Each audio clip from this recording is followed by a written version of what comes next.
Hello and welcome to today's episode of the Jacksonville Jaguars Insider Podcast. I am your host and beat reporter John Shipley, and I have been your beat reporter covering the Jacksonville Jaguars every single day for On SI since August 2019, and we are continuing to move forward through another offseason together. As always, you can always find our 100% free 24/7 boots on the ground coverage of the Jacksonville Jaguars every single day on social media such as Facebook and Twitter at Jaguars on SI. You can also find us at www.si.com/NFL/Jaguars. Hello, folks, and welcome to today's episode. Today, we are going to talk about a player who perhaps I should have already had, this conversation, and I have dropped it here or there, but a player who really stood out to me at the first day of OTAs. And when you really think about him and his place on the roster and on the depth chart and the moves the Jaguars have made around him, really seems like he could be in for an impressive year. And that is wide receiver Dyami Brown. Now, I was far from the first person when they signed Dyami Brown to go out there and go on a limb and say, I think that's a great signing. I'm it's kind of indifferent to it. I didn't think the cost point really mattered that much. Yeah, he hasn't had the career production to match the 1 year, $10 million deal, but it's 1 year, $10 million in the NFL. It's a drop in the bucket. It doesn't really matter. You saw Tutu Atwell get, virtually the same deal. And I'd say, probably take Dyami Brown over Tutu Atwell. But I will say, when they signed Dyami Brown, it came in the wake of obviously trading Christian Kirk and releasing Evan Ingram and kind of moving on from most of that receiver room. So at the time of signing Dyami Brown, he really looked like the number 2 receiver in the offense, which, I thought he was a really good fit for the offense because of the way that he can win vertically, the way that he can be used in different positions, and the fact that he does really well after the catch, can be a weapon, on screens, etc. Thanks to his ability to force missed tackles, broken tackles, everything like that.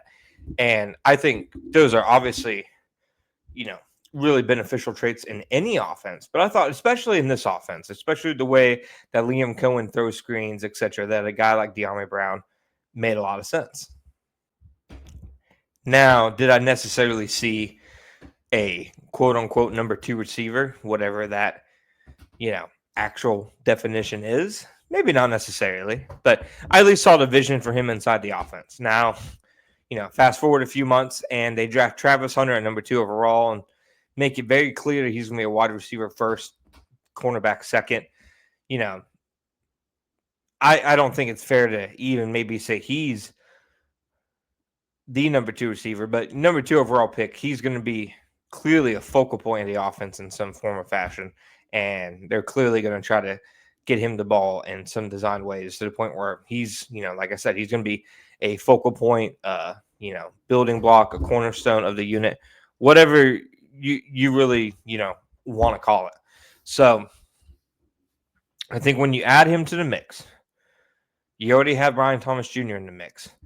That's 2 guys who I think even Hunter early on, before he really makes an impact and forces defenses to respect him, I think even early on, before that happens, defenses are going to respect him. These coaches watched Hunter in college. They know what he brings to the table, that, he can win one-on-one. He can, do incredible things with the football in space, etc. And, just his overall athleticism and playmaking ability can kind of break a game open.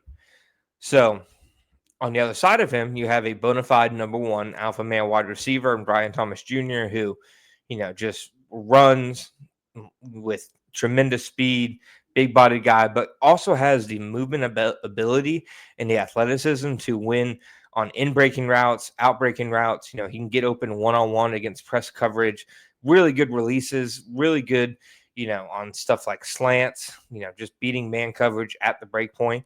Really fluid athlete. He's an absolute freak of nature. So when you have those 2 guys already present in the offense, that makes it harder for a defense, frankly, to look at the third guy. And that's not to say Dyami Brown will absolutely be the third guy day in and day out. I bet there are some games where he outpaces Travis Hunter. Maybe in some games where production-wise, for one reason or another, he's the most productive pass catcher.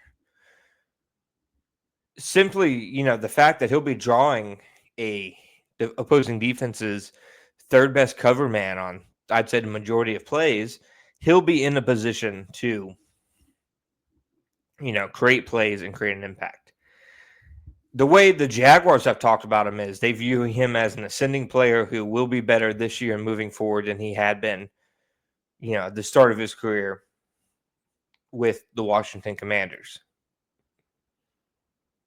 That is always kind of the bet that you take in free agency, especially with guys who don't have a ton of production, is that, they will develop and get better.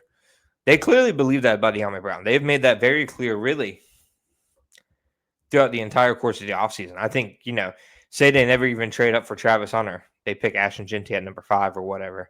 And just say they don't draft a clear receiver who's above Dyami Brown on the depth chart. I think they would have been just fine with Dyami Brown as their de facto clear second best receiver. But they're now in the scenario where, they've added enough pieces on offense, especially at the wide receiver position, where a guy like Dyami Brown, I just think, could be, frankly, in a position to really thrive. Simply because defenses have to focus so much on Brian Thomas and even on a young Travis Hunter, who, he hasn't played an NFL game yet, but he certainly has earned the respect around the football world.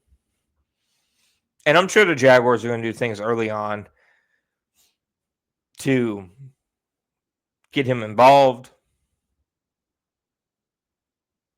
boost his confidence, just have him make an impact. That eventually and very quickly, defense coordinators are going to have to put him, right near Brian Thomas Jr. on the top of their scouting report. I was, if there was one player who, I don't want to say a pleasant surprise, like I'm not surprised when anybody looks good in OTAs to an extent because it's shorts and helmets. But I thought the player who had the best overall practice was Dyami Brown. I thought really reliable and strong hands, showed really good routes, really good effort, in my opinion, playmaking ability, showed some versatility. He's somebody who I think people could get really excited about. And thanks to the fact that Brian Thomas and Travis Hunter are both on rookie deals, if Dyami Brown plays really well this year, they can, be in a position where they could probably still keep him around because he's going to want to cash in next year, much like Evan Ingram did after the 2022 season. So I know when the Jaguars traded Kirk and then signed Brown, probably not a ton of fanfare to those moves, but kind of seeing the vision in person, I, will probably be in on the camp that says Dyami Brown could be in for an impressive season. Now, what exactly that looks like, I'm not sure. I'm not saying I think he's going to post 1,000 yards and 10 touchdowns. I'm not saying that. A career season, I could absolutely see that. I think that, like I said, there could be some games where the focus is so much on everybody else that it, wanes off of him. I mean, he had his career year last year. He set a career high in catches with 30, career high in yards with 308, caught a touchdown, and obviously was great in the playoffs. Also saw a career high, 40 targets, etc. I just think that, he's somebody who is due with an expanded volume of snaps and targets to, really produce in some form of fashion, especially when you consider the pieces around him and also the scheme around him. Liam Cohen and James Gladstone wanted him specifically, and, it's for a reason, and they think he complements Brian Thomas Jr. well, obviously, like I said before, it certainly seems like he is an ideal scheme fit for a Liam Cohen's, skill player. Can play multiple roles, can win after the catch, yards at the contact, on screens, etc. I think it makes a lot of sense for Dyami Brown to have a good season this year. Thank you guys for listening. As always, please go to Spotify. Please go to Apple Podcasts and find us and follow us, review, whatever you got to do at Jacksonville Jaguars Insider Podcast. You can also find all of my podcasts, videos, interviews, everything else on our YouTube channel, Sports Video on SI.